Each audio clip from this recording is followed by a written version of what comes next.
जय जय नर्मदा मैया हरर नर्मदे हरर नर्मदे. मागच्या भागावरून पुढचा भाग सुरू. नर्मदा पुराण अभिवाचन श्रवण करूया. मी तर प्रभूचे सुद्धा प्रभू असलेल्या दोषरहित श्रीहरीला शरण आलो आहे, ज्याचे हजारो मस्तक जे महान ऋषी तसे संपूर्ण भूतांना उत्पन्न करणारे आहेत, त्या भगवान विष्णू मी शरण आलो आहे, जे ब्रह्मस्वरूप आणि संपूर्ण विश्वाचे उत्पत्ती स्थान आहे. ते श्री विष्णू माझ्यावर प्रसन्न हो. महाप्रलय काळात जेव्हा स्थावर जंगम नष्ट होते, सर्व भूत ब्रह्म पत्नी मायेमध्ये विलीन होऊन महत्व प्रकृतीमध्ये लीन होते, तसेच ती प्रकृती ज्याच्या आश्रयाला राहते, वैदिक मंत्राने ज्याच्याकरिता आहुती दिली जाते, ते श्री विष्णू माझ्यावर प्रसन्न हो. अग्नी, चंद्रमा, सूर्य, देवता, ब्रह्म, रुद्र, इंद्र तसेच योग्याच्या तेजाला सतत वाढवते, ते भगवान विष्णू माझ्यावर प्रसन्न हो. प्रभू, आपण अजन्म आहात, जगाकरिता आपणच मार्गदर्शक आहात. आपली मूर्ती नाही तरी सुद्धा विश्वाच्या सर्व मूर्तीवर आपला अधिकार आहे. आपण नित्य नूतन आहात. प्रकृती, महत्व, चेतन पुरुष रूपाने आपणच सुशोभित होता. जो आत्मरूपाने अयोग्य, अपरोक्ष अनुभवाने योग्य, सर्वश्रेष्ठ होय, त्या श्रीहरीला मी शरण आलो. चंद्रमा आणि सूर्यासारख्या आपल्या तेजाला स्वतःच या धर्तीवर उतरवतात, ज्यामुळे सर्व दिशा प्रगट होतात, ते महात्मा श्रीहरी माझ्यावर प्रसन्न हो. जे सगुण निर्गुण चेतन चेतन स्थूल सूक्ष्म सर्वगत देहरहित आहे, ते महात्मा श्री विष्णू माझ्यावर प्रसन्न हो. सूर्याजवळ चंद्रमाची स्थिती आहे पिंगळा नाडी अथवा नाडीजवळ इडा नाडी, या दोन्हीच्या मध्यभागी सुषुम्ना नाडी असून तिचे चिंतन केले जाते. जी तेथे अचल तेजोमय स्वरूपात प्रकाशित होते, ते महात्मा श्रीहरी माझ्यावर प्रसन्न हो.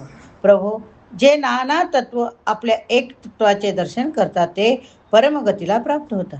जे सर्व प्राण्यांमध्ये सम शत्रू मित्र उदासीन जनांना प्रिय आहेत, सर्वांना समभावाने ग्रहण करतात, कोणापासून काहीच इच्छा ठेवत नाही, तसेच आपल्या भक्तांना विशेष करून स्वीकार करता, जे सर्व प्रकाराने जाणण्यायोग्य, ते भगवान विष्णू माझ्यावर प्रसन्न हो. हे सर्व चराचर जग, अंडज, पिंडज, स्वेदज, उदबीज, चार प्रकाराच्या प्राणी समुदायाला धाग्यामध्ये जसे मणी गुंफले जातात, तसे गुंफले आहे. आपल्याकरिता धर्म अधर्म नाही, आपला गर्भवास आणि जन्म सुद्धा होत नाही. मी जरा जन्म मृत्यूच्या संकटातून मुक्ती मिळवण्याकरिता श्रीहरीला शरण आलो आहे. कानासारखे इंद्रिय, शब्दासारखे विषय, श्वास प्रश्वास सारख्या कला सर्व योनी यामध्ये सुलभ आहे. हे शरीर लाकडाप्रमाणे एक दिवस नष्ट होणार, आत्म्याकरिता हे खूप मोठे संकट आहे. आपण एकटेच स्वयंसिद्ध आहात. फक्त शरीराच्या जन्माने यामध्ये पुनर्जन्माची प्रचिती येते. भगवान, मी माझ्या मन बुद्धी प्राण्यांना आपल्या चरणाशी लावून आपल्या भजनात तत्पर असतो. भगवान, मी आपल्या मन बुद्धी प्राण्यांना आपल्याकडे लावून भजनात तत्पर आहे. आपल्या शरणागतीला प्राप्त होऊन मृत्यू लोकात सुद्धा आपणा शरण येईल. प्रभो, माझ्याकडून पूर्वजन्मात जे अशुभ कर्म केली गेली, त्याने वातादी जनित रोगाच्या रूपामध्ये माझ्या शरीरात प्रवेश करा, ज्यामुळे त्या सर्वांचे ऋण फिटेल. अत्यंत यशस्वी पुरुषाकरिता सुद्धा कल्याणाचा सर्वश्रेष्ठ उपाय आहे की त्याने त्या स्तोत्राचे पठण करावे. ते सर्व पापांचे शुद्धी करणारे पुण्य स्वरूप परमपद रूप आहे. या जपनीय स्तोत्राचे सकाळ मध्याग्न काळ म्हणजे दुपार सायंकाळी पठण केले पाहिजे, त्याने सर्व पापांची शांती होते. मी हरी कृष्ण ऋषिकेश वासुदेव जनार्दन जगन्नाथाला प्रणाम करतो. ते माझ्या पापाचे निवारण करतील. शंख चक्र शारंग धनुष्य धारण करणारे मधुसूदन लक्ष्मीपती श्री विष्णू प्रणाम करो. ते माझ्या पापाचा नाश करतील.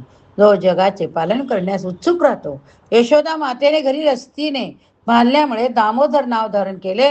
जे नेहमी प्रसन्न राहतात, तसे कमळासारखे ज्याचे नेत्र, त्या अविनाशी विष्णूला मी प्रणाम करतो.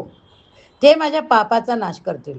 जो सर्व भूतांचे ईश्वर अक्षर अनिर्षय आहे, अदर्शनीय होय, याच रूपात महात्मा पुरुष ज्याचे पूजन करता, त्या भगवान विष्णूला वासुदेवाला मी शरण आलो आहे. सर्व प्रकारच्या बंधनातून मुक्त झालेल्या पुरुष ज्याप्रमाणे पुनर्जन्म घेत नाही, त्या श्रीहरीला मी शरण आलो आहे. जो ब्रह्माजीचे शरीर धारण करून देवता असुर मनुष्यासहित संपूर्ण जगाची वारंवार सृष्टी करतो, त्या भगवान श्रीहरीला मी शरण आलो. संपूर्ण जगताचा योनी रूप तो भगवान जनार्दन ब्रह्माजीचे शरीर करून सतत सृष्टी कर्मामध्ये संलग्न असतो, त्याला मी प्रणाम करतो. ज्याच्याशिवाय दुसरी कोणती वस्तू नाही, ज्यामध्ये संपूर्ण जग स्थित आहे, जो सर्वांच्या मध्ये अंतर्यामी रूपाने विराजमान असून अनंत आहे, त्या सर्व व्यापी श्रीहरीला मी प्रणाम करतो. जे संपूर्ण चराचरातील भूतांमध्ये व्याप्त आहे, ते श्री विष्णूच माझ्या सर्व पापांचा नाश करतील. माझ्याकडून जे निवृत्ती प्रधान कर्म, भगवान विष्णूच्या प्रसन्नतेकरिता केलेले कर्म, त्यामध्ये मध्यान्ह अपराह्न काळात माझ्या अज्ञानवश मन वाणी क्रियाद्वारे कोणतेही अशुभ कार्य झाले असेल तर ते आत्ताच एक क्षणभरात नष्ट व्हावे. पाण्यामध्ये जसे मीठ विरघळते तशी ती पाप राशी विरघळून जावी. दुसऱ्यांना पीडा देणे, परनिंदा करणे हे दोष मी जन्मभर केले आहेत. दुसऱ्याचे धन शेती यांच्या प्रती लोभ केल्यामुळे क्रोध तयार झाला, त्यामुळे माझ्याकडून पापराशीचा संग्रह झाला. तो पाण्यामध्ये विरघळणाऱ्या मिठाप्रमाणे विलीन व्हावा. विष्णू, वासुदेव, हरी, केशव, जनार्दन, श्रीकृष्णाला नमस्कार आहे, वारंवार नमस्कार करतोय. युधिष्ठिर या स्तोत्राला ब्रह्माजीकडून अंगिराने, अंगिराकडून इंद्राने प्राप्त केले. इकडे वशिष्ठांनी या स्तोत्राला राजाकडे श्रेष्ठ असलेल्या नाभागाला ऐकविले. प्रजा पालक राजसी नाभागाने अतुल प्रभावशाली या विष्णू स्तोत्राचा सदैव पाठ केला. त्यानंतर नर्मदेच्या पाण्यात स्नान करून अनेक प्रकारचे दान देऊन राजा नाभाग आपल्या पुरीला गेले. जो या स्तोत्राद्वारे भगवान जनार्दनाची स्तुती करतो, त्याचे या घोर संसार सागरात पुनरागमन होत नाही. आपण हा भाग या ठिकाणी संपला. पुढील भागामध्ये आपण ब्रह्माजीकडून सौम्य इष्टीने दानवांचे निवारण, रुद्राच्या 100 नावाने शिवजीचे स्तवन आपण करणार आहोत. जर तुम्ही श्रवण केले असेल तर बोला हर हर नर्मदे, लिया हर हर नर्मदे.